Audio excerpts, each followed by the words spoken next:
Let's start at the beginning. It's a very good place to start. Hello, my name is Dani Rotstein, founder and owner of Jewish Mallorca, and I want to share with everyone today our vision, which is that we believe passionately in the power of history telling to change attitudes, inspire connections, and encourage bridge building within the global Jewish community. And we are doing that today, Mallorca to Ecuador to many different places around the world. I'll ask you all to go ahead in the chat and say your name, say where you're from, and if you've ever been to Ecuador, or if you have any connections to Ecuador at all. Our mission is to create, curate, and instigate interactive learning experiences, both in person and on the virtual platform. We strive to spark further curiosity into so many diverse Jewish stories from around the world. And let me tell you, the story of Quito, Ecuador is the most diverse that you can imagine, right? And so this is exciting for us. We are trying something new, different. We are combining in-person with virtual, with myself on the ground today, doing a learning experience. So before I introduce our presenter, which we're very, very excited to have, I want to tell a little bit for people who haven't joined us today. Every week we go visit a different Jewish community and learn about their history, their personal stories, what's it like being Jewish in their country today. And I can tell you from my own personal experience, I've been in Ecuador for 2 weeks now. We did a wonderful Shabbat here last weekend, which I can't wait to tell you all about.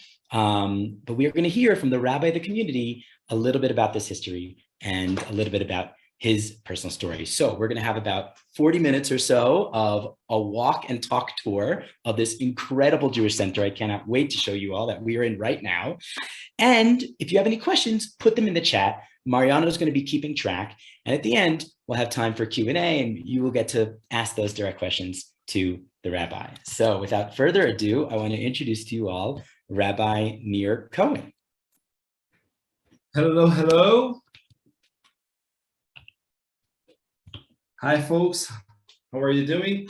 So first of all, I will apologize for my English. I'm from Israel, so you know, English is my third language. But I'm here in Quito, Ecuador, center of the world. I came from Jerusalem, the spiritual center of the world, and I ended in Quito, the actual center of the world. So for me, it is very nice to be here. Same. What am I doing here? It is a very nice question. We decided, my wife and I, that we want to dedicate some part of our lives to work with the communities, with the Jewish communities. As my wife is from Argentina, we wanted to work in South. No, no good. I hear myself. Oh, let me take it off. Never mind. Okay, so we are listening perfectly. In South America, but right now we plan to be here maybe 5 years. We stayed more than 10 years right now, and that's because we understood that what we do best is make this connection, and that's what we are trying to do with the Jewish community over here, to make this connection between the past that the Jewish history taught us and what we want to connect our community to, and make maybe easier the contact with the different communities, different types of communities in the world. So that's what we are doing here. I studied law, so I'm a lawyer. Don't ask many questions because I will charge you. I'm a professor as well. I have a master in education, and that's about myself. I was a soldier in the special forces in the IDF. When I ended my military service, I started to study, and then we got first to Mexico, then to Colombia, Panama, and right now in Ecuador. So that's about myself. Dani. Yeah, I guess while we're very comfortable in this setting, before we start walking around, would you mind telling us a little bit about the history of this community that you are the spiritual this leader? community is a new community. We have maybe 80 years. When I'm saying new, we are talking with the Jewish people. For us, new is less than 1,000 years. Okay, let's make it relevant, because sometimes I hear about ancient cultures, that the ancient culture has 500 years and it is not ancient. For us, 80 years, it is very, very new. But the Jewish community in Ecuador starts way, way before. When the Inquisition started in Spain, Jewish started to immigrate to this region, and well, as everything, the Inquisition started to immigrate as well and came to Ecuador as well, maybe 20 or 30 years after the Jewish people came here. So you can see some people, and it is very relevant, because today I can receive calls, and I'm receiving almost every week some calls from people that they are descended of Jewish. Now I'm saying, how come? And they have these very nice family names that we can relate to the Jewish family that get from Spain and from Portugal.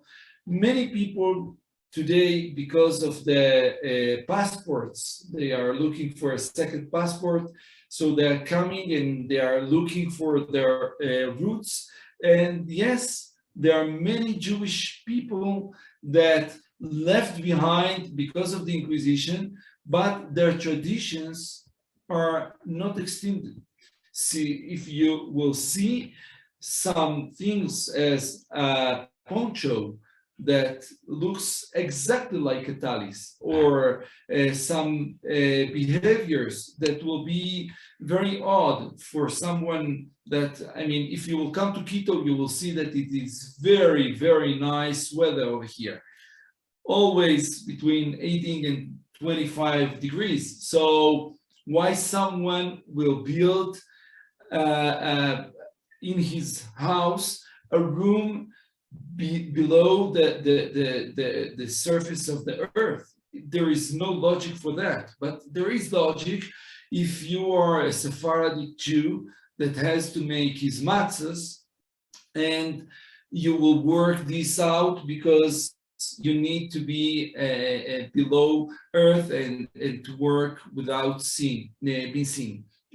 Same thing as we can see over here. There are very nice traditions that you cannot point the stars. Why? Because Jewish people, we count the stars and we say, okay, 1, 2, 3, and Shabbat is over. But the Sephardic Jews, we know that you cannot count the stars. Why? Because if you will point the star, your finger will burn out. Now, it is a very nice way to say, a father to the children, don't point out that we are Jewish. Don't show that we are counting the stars when Shabbos is over, because not a finger will burn out. They will burn us. They will burn you out. Yeah, exactly. So there's a saying in Spanish that says, no. You cannot, yes, that you cannot point the stars. There is a saying in Spanish that if you are a trader and you showed me your thesis, you showed me that you are not what we thought you are. So we discovered that, and it is a very common saying that everyone is using, because we thought that you are a good Christian, and we discovered that you are Jewish. So you showed me your thesis. Wow. So I think we will get into these conversations later at the end. Exactly. I'm sure people want to know what are you doing with these people who come to you? Are you helping them with conversion? Are they part of the community? This will be stuff that we could talk about later. For now, I think everyone is excited to see the beautiful center that we are here with. If it's okay with Rabbi Nir, we will transfer to the moving camera. And while we wait for that transfer, I will show the beginning of this fantastic documentary, an unknown country, that talks about Jews coming to Ecuador after or during the Holocaust. Okay, so if I may, please, 30 seconds. Yes. So the second community, Jewish community in Ecuador, starts exactly where you stopped right now, in the Holocaust, before, during, and after the Holocaust. Many communities in this region received from Germany, from Europe, Jewish people. So you will see that many communities over here are Ashkenazi communities, and they started with the ashes of the Holocaust, started these communities. If you can see right behind me, you can see a very magnificent painting. Art. Yeah, painting. Painting. It is not a painting. No, it's not a painting. It is not a painting. It's a work of art. It is a work of art, because this Trude Soika, that was a member of the community, she was a survivor, and with the concrete, she worked this beautiful art. And the fact that she worked with concrete is very important, and the fact that she drew this magnificent art is amazing. She left us a very nice, and I think that you, Dani, yes, knew the Trude Soika Foundation, and so it is a very nice way to start this tour with the art of Trude. So the community starts in the 30s, and many people comes here because they are looking for a fresh start. They're looking for a different continent, because they understand that they cannot live in Europe anymore, and it is very hard for them to look for a different country. Why? Because no one wants Jews. So it is awful. What will we do if we know that our families are in danger, that we cannot any longer work, that we cannot do anything that we are doing right now? We will look and we will start to search for any country to receive us. So they are going and knocking any door of any embassy in different places, but no country will receive Jews. It is awful, but it is true. So there are two countries that are receiving Jews. One of them is Ecuador. And why do they receive Jews? In spite of the policy of the actual policy of the Ecuadorian government, that was, of course, not receive Jews as any other country, we can see that there is one righteous in the nations that called Muñoz Borrero.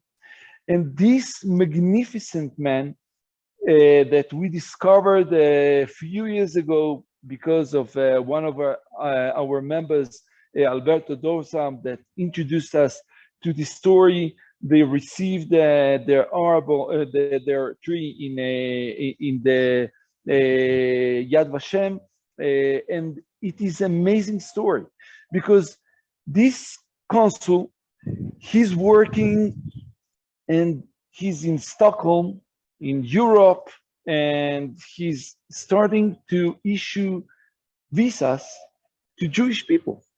So it is amazing. He doesn't want money. He's a very correct man. So for him, and you will understand maybe that the Equatorian people are very, very disciplined. They are very obedient. They are not doing this stuff like breaking the law. But he understands that in order to make the bigger law, he has to commit this crime and work against the nation or against the law. So he started to issue visas, and he gives agriculture visas to different families. So you will see many families in here today that are survivors of the Holocaust because of this Muñoz Borrero and this magnificent place. If you will see, you can see that it is a very unique place, magnificent views, and most of the economy, even today, is based on agriculture. So the visas are issued for them to work as agriculturists. But what can we do? The Jewish that came here was bankers, was professionals. They weren't agriculturists. So I know for a fact, a true story of one of our members, that they are coming here, and as Aleman Jews, they are doing everything correctly. So he says, German, if I am going to work as agriculture, I have to understand what does it mean. So he buys a book in German.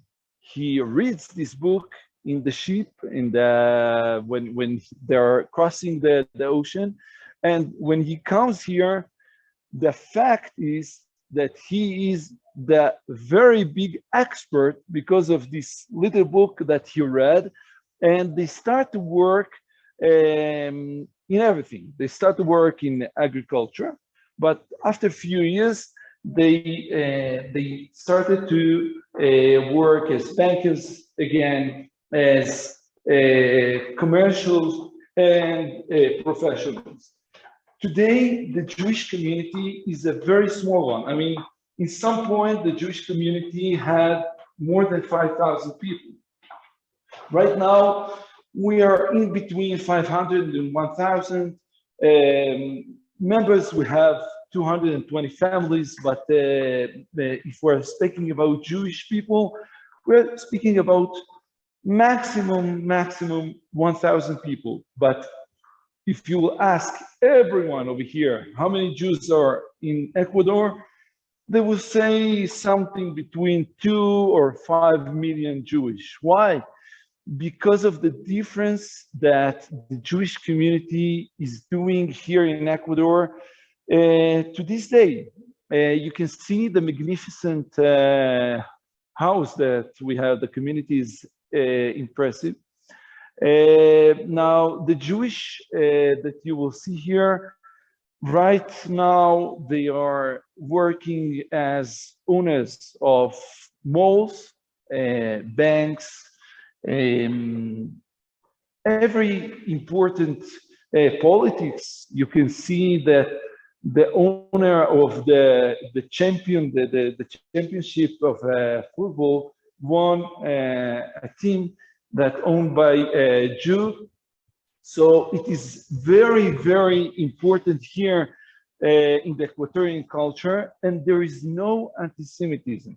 I mean, if you are looking here and you will say that the word Jewish, you will not hear a lot of offensive words. You will see that there is admiration, there is a very good concept of the Jewish people. So we started our tour in the 30s of past century, and in the last 22 years, they decided that they want to build a new community, and they started the new community here in Carcelén, very close to the middle of the road. So you can see where is the Equatorian line is crossing. It's very nearby over there, exactly. And when they started this community, they decided that they didn't save anything. Efforts, money, creativity, but most they didn't try to save efforts in showing the connection between their past and the future of the Jewish people. So if you want to see this, we can, okay, so if you want to see the symbol of this connection between past and future, you can see, I will ask him to light the synagogue. ¿Me prenden la sinagoga, porfa? Eric?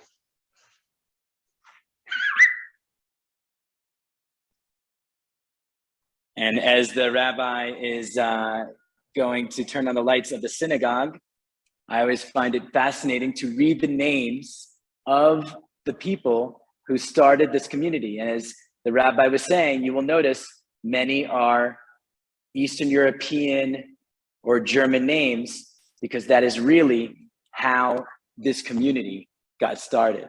And so it's fascinating to be in the middle of Ecuador and recognize names that, you know, we are very accustomed to seeing.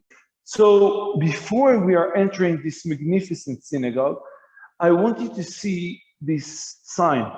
And this sign is showing this connection between the past and the future. The family that donated this synagogue, the Deller family, and if you will go to Israel, I would recommend you to go to the Museum of Israel, and you will see the Fischach sukkah, a very, very important sukkah that was donated by the Deller family. They gave this, the sukkah is magnificent. I mean, if you will look for it in the internet, you will see that the most famous artist of the 18th century drew the sukkah of this family, and they took it from Europe. It is a very nice story. They took it as it was a box. They couldn't take anything from Europe, of course, so they put the sukkah, and inside they stuffed it with some things, and that's why they could take art, European or German art from Germany, but this is a different story. So this family, when they are donating the synagogue, Alberto, he decided that he's going to Auschwitz.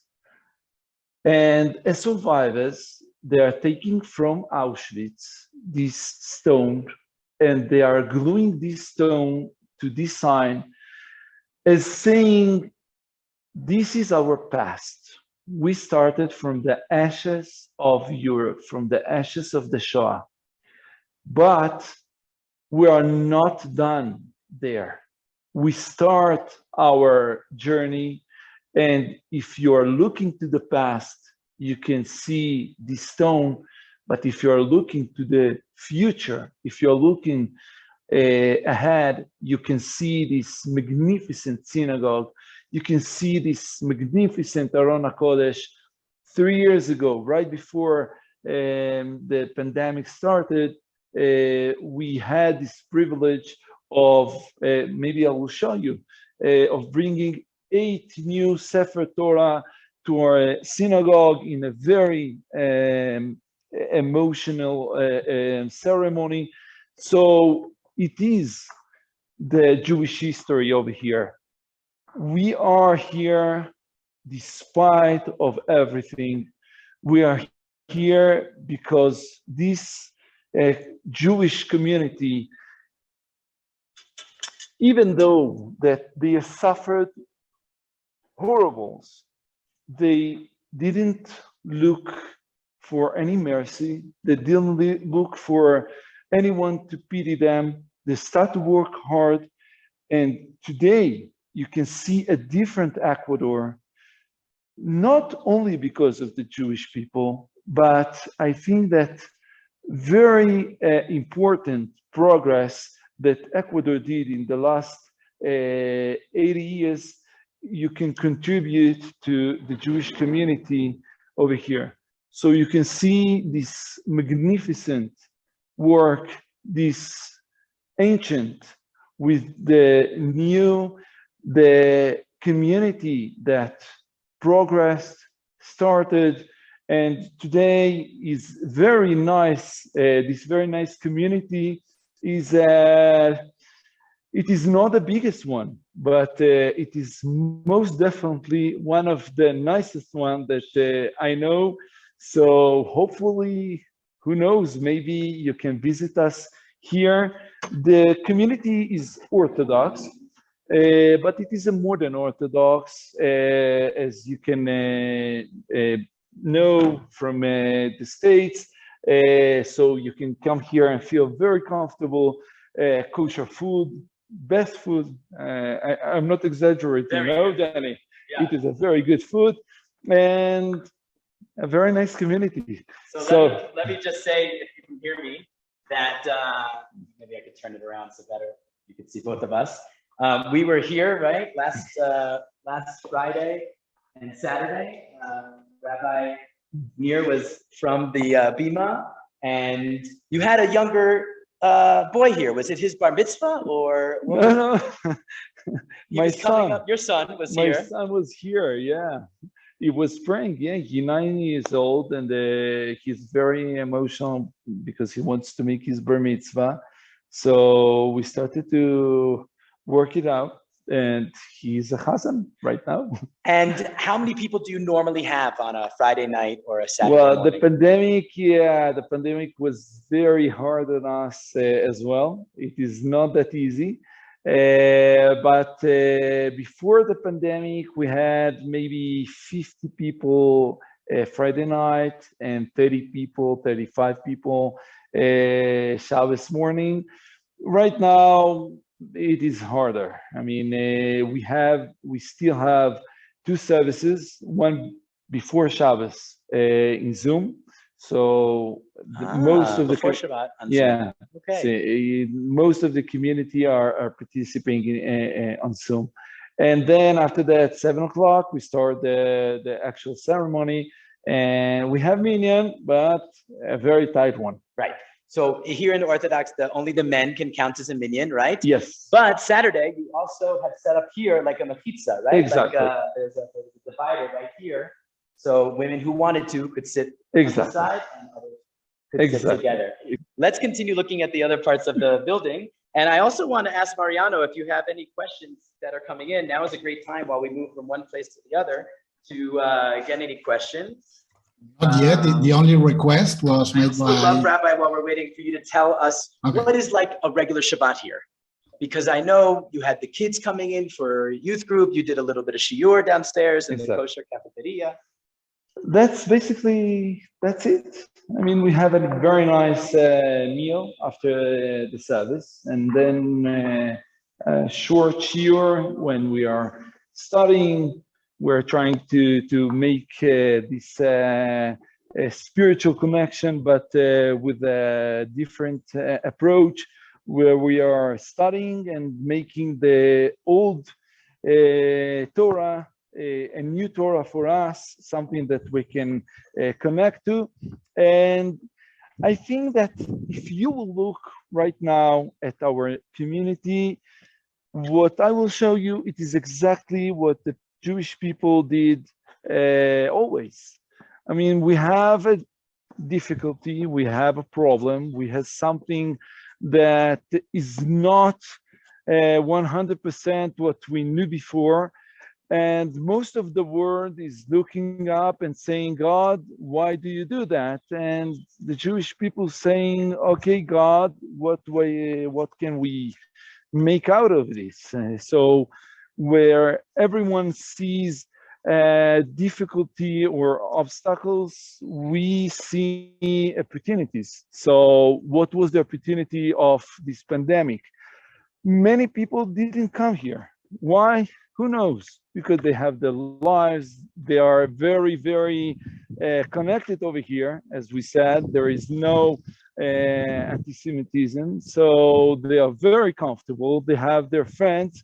So many people are not coming to the synagogue, but we have this opportunity because the past 2 years, many people are staying at their homes. All the people cannot get out. They need a community more than ever. They need something to do, but we cannot do it presently. So what did we do? So many holidays, we invited each family to be with us and work. Only the family and myself. I did a lot of PCRs, so more than I can count. So we started to think out of the box. What can we do in order to make this connection, to be there for the people, to be with them in the most needy time? And we started to think that maybe we can do these hybrid activities. So we had Zoom, we had magnificent activities at Zoom, but we started to do holidays differently. So, for example, in Tu B'Shvat, I invited everyone. We built this magnificent agriculture beds in order to make a different experience of Tu B'Shvat. And every family came here and planted something. And you can see that, well, it is the second year that we are working this project, but every family can make their contribution, can work. They had a very nice photos, and then after that we made a magnificent video of this activity. And it is a way to work with the community. We didn't put anyone in danger. They worked outside.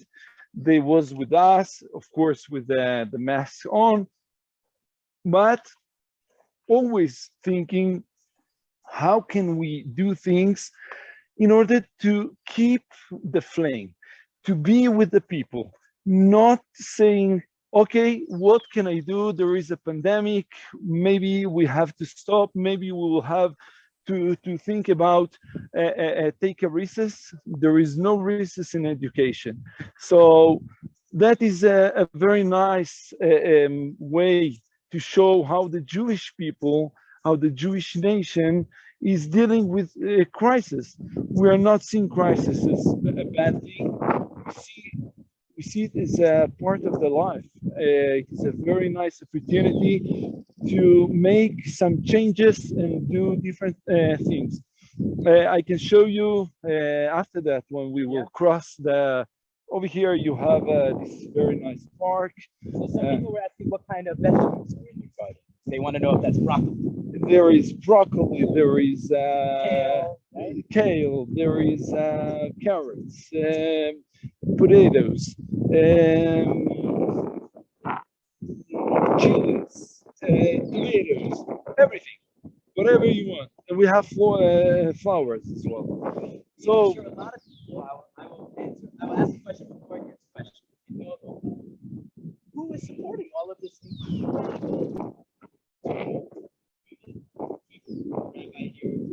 Have this incredible JCC. Tell us about, because there are many people on the line who want to know how to build community, how to support. Well, how to build community and how to support community, you need only one thing. You need a big heart. And that's something that you have over here. Plenty of very wide minds and hearts. They are opening their hearts and they understand that if you want something to happen, you have to make sacrifices. As I see it, we sacrificed our lives in Israel. We had a very comfortable lives, but we understood that our place is over here and the community is rewarding us, sacrificing as well everything to make us comfortable, to make us feel here at at home. So, and that's in fact what is happening, because for us, Ecuador is our home. Next week, hopefully you will be here, so you will see the bat mitzvah of my child. Yeah. So yeah, and again, a bat mitzvah, but she has a bar mitzvah because of the pandemic, we had to postpone everything, and we didn't want to lose the opportunity to celebrate with the community. So we are doing it a year later, but we are doing it. So here you can see that we built these ovens.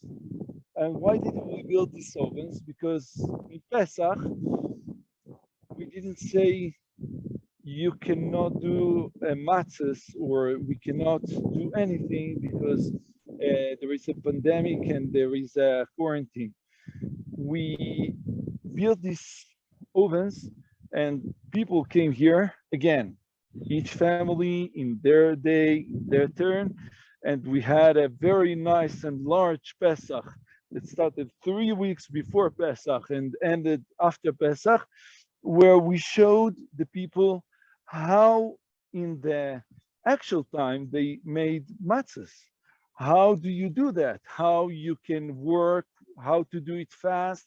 And they had this very nice competition where they had to make the matzah and to eat it before 80 minutes passes. And it was a very, very nice activity, a very nice opportunity. We saw the difference between chametz and matzah.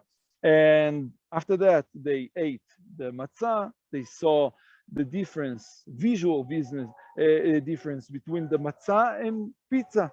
So they ate the pizza, they ate the matzah. They saw the difference between chametz and matzah. They had a very short lesson about this spiritual difference between the chametz and the matzah. And after that, everyone happy, and they could go home with spiritual food for their souls. And I think that that's what we try to do in these last 2 years of the pandemic. Many communities suffered this crisis of the pandemic, and I can tell you that for us, it was a very important time of reconnection with our members and growth, spiritual growth, and as well, we had a growth with the participation of our members in the activities. Now we have to start to work again the presential participation. It is not that easy. It will take time, but we know that as any other obstacle, any other challenge, we will make it through, and that's right about it. So this is so incredible, exciting. There's a couple questions that are coming, and I have to be close to so you can hear me. Before anything, let's finish the tour of the place. You want to show us about the pool and tell us about Albert Einstein School. That will be interesting. Okay, so we have a very nice pool. It is not working, right but now. yeah, magnificent place. And the most important contribution by far of the Jewish community to Ecuador is the Albert Einstein School. It is 2 blocks from here. And if you can speak about education and about the legacy that the Jewish community is leaving to Ecuador, you will see today, you will see our people, students of Einstein in every place, from politics to business. They are very important members of the community, and I think that the Jewish community gave a very nice present to Ecuador as they built this Einstein College. And I can tell you that Einstein College was built because of one anti-Semitic comment of a student to a Jewish student. This happened 20 years ago? Or? 48 years ago. 48 years ago. Yeah. One of the students received a award because he wrote a diary on Mein Kampf, this book of Hitler, and he won this award. And this young woman that passed away, unfortunately, very young, this young student, she slapped him, and then they called the director, called the parents, and said, how can she slap another student in public? So they said, we are proud of her. We support her acts, and we are not here any longer. And in this day, they dropped the school, the American school that they have over here, and they started a new school, the Einstein School. It was maybe 48 years ago, yeah. So, yeah. Let's sit down here, and we have about 10 minutes here for some questions. And I just want to point out to everyone that right here, last Saturday, I was amazed to see Rabbi Nir and an older member of the community playing chess for like, I don't know, 2 hours or something like that, yeah. After he had given a shiur to all of us sitting here for the kosher cafeteria. And I think that's very important for those out there who want to learn how to build community. One word, food. Every Friday night, you have a dinner here. Every Saturday, they have a lunch here. I know they can't hear me so well because I'm not close to your microphone, but. So if you want to build a community, I can recommend you to think with one organ. It is not the head, the stomach. And if you want to understand Judaism, you have to think with the stomach. I mean, when I'm teaching people for a conversion, I'm teaching and I'm saying, don't think with your head. Try to think with your tummy. Let's see. If it is Rosh Hashanah, what do you eat? So they remember. And if it is Pesach, what do you eat? And if it is Hanukkah, what do you eat? Okay, now, do you understand that we are eating all day long, all the time? That's what we are doing. The culture, the Jewish culture is based on family reunions, and you have to eat, and the symbols of of what we are eating, that's what can make us this connection with our past. So if you are eating this donut with a lot of oil, I can remember, yeah, oil, okay. If you will eat this Ozen Aman in Purim, because, okay, now I can remember the history of Haman. So, yeah, basically the community are based on these very nice moments of union, and most of the time we're doing it around the table. Okay, I want to jump in because I realize we're getting short on time, and I will say a couple answers to questions that I know some people will have. I asked last week, how much is it to be a member here? And either you or Sebastian said half of the average monthly income, which was around $400, $450 is the average monthly income in Ecuador. Exactly. So to be a member here, it's around $200 for the year per family, which does not seem like a lot of money when you compare it to American style congregations. The other thing I wanted to ask you, do you have a mikveh here? Of course. We didn't see the mikveh, but the mikveh is very near to the forest that we crossed. So over there you can see a mikveh. The Jewish community over here has everything. I mean, everything to make a Jewish life possible. Kosher food? Kosher food. You can see if you want to show everyone the kitchen, we have a nice kitchen. We have the best ingredients that you can see in the market over here in Ecuador. We are working hard on this project, so you can see, if you want to show them the pizzas. So they are starting to prepare pizzas. We have a professional chefs over here. You have kosher catering for bar mitzvahs. You have kosher catering for bar mitzvahs. You have kosher catering for tours. There is a very nice man over here that has a kosher tour company. If you need, maybe Daddy can bring you the telephone of Ophir. And yes, we have everything you will need in order to make a Jewish lifestyle possible.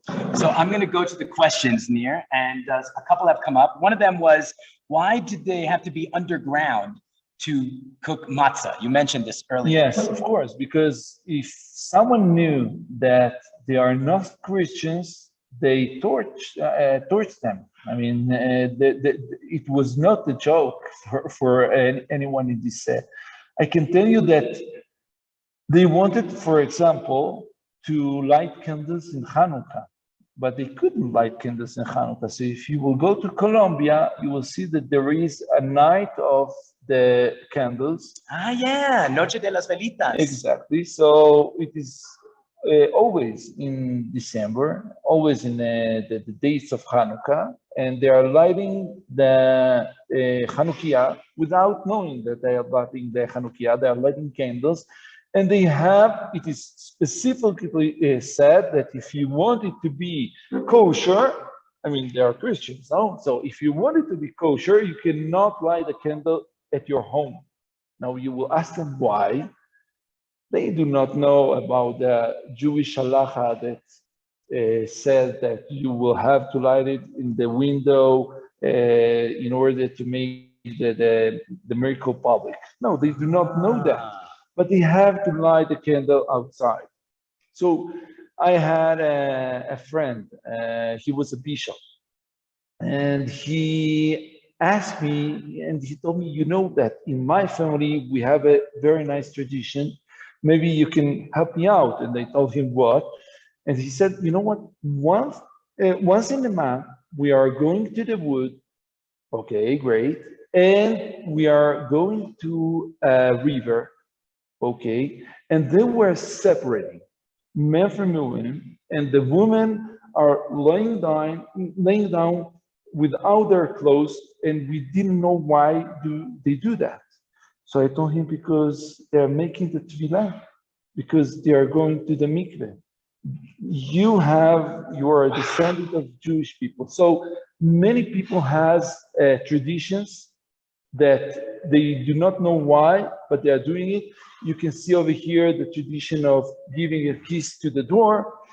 They do not know why, but they are giving a kiss centuries, because their fathers and their mother did that, so they are doing it.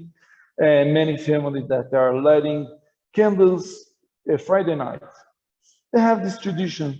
So they are lighting candles. So yes, that's for the question. For the underground. Underground. So the other communities in Ecuador, there are in Quito, in Guayaquil, in Ambato, in Cuenca. There's some Jews. There are some Jews, but the main community is the Jewish community of Ecuador is in Quito. In Quito. Yeah. We haven't opened up a synagogue in the Galapagos yet. Yeah, exactly. And there is a Chabad here, right? Yeah. That is just a house that is pretty much open for maybe Israeli backpackers or people who are going to Chabad. They have Exactly. they have an option. And tell us a little bit as we finish up here about this idea of emerging communities. No, you have other communities that practice Judaism but are not part of this community. Well, it is for a different class. A different time, a different shiur. But yes, there are many people that who knows why, but they want to come closer to the Jewish people. It is a very nice phenomenon that we are living in the past maybe 40, 50 years of people that are looking at different things, spirituality or the connection with their roots, and they are making steps toward the communities, the established communities from the different countries. And here it is not the difference, because we have some communities of people that are looking for this spiritual connection with their past, with our people, and they are making these steps in order to be part of our community or to receive guidance how to make their community bigger or stronger, or they need help with the education. And of course, that whenever we can help, the idea is to give, and education is like a candle. If you light a candle for one people, you can light for 100 people, and you don't have to try to protect the light and do not share it, because it is amazing. I can share with you, you can light your candle from my candle, and my candle is not losing anything. So be my guest. Wow. Yeah. Wow. This is a beautiful metaphor to end on, to close on, I think, Rabbi, because we hope that these connections can act like candles. People who have never heard of Ecuador did not know that there is this beautiful JCC, or that there is this awesome rabbi who is here. Now maybe we'll plan a trip and come Hopefully, to visit. it would be awesome. Yizrat Hashem. Yeah. So I think what happened here, there's a lot of questions that came up, but because I can't hear and because it's on the chat, which is on my phone, I'm going to ask everyone if you can please email questions. And since I'm here in Ecuador, I will be sure to get those answers, because I'm still here for a couple more days. I will be here this Shabbat, which I'm looking forward to. And just a quick public service announcement. Tomorrow, you don't know this, we are going to Casa Trude Sochka. We are going to the house where the famous artist who passed away, she was a Holocaust survivor, her daughter and her granddaughter are going to take us on a similar tour of this incredible house. So that's being run by the Manhattan JCC.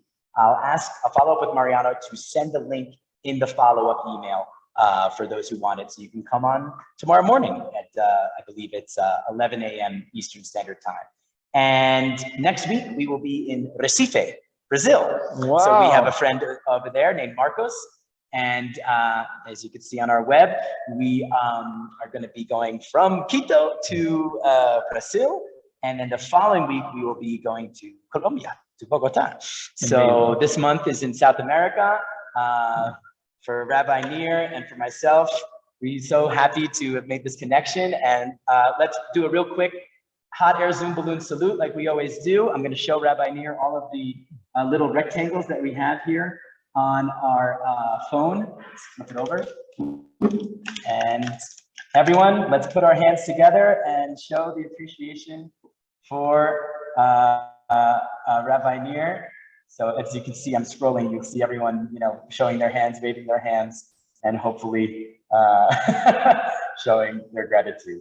So thank you everyone so much for connecting to us down here in Quito, Ecuador. We look forward to seeing you next week. Toda rabah. And starting tomorrow, we hope everyone has a really Shabbat Shalom. Shabbat Shalom.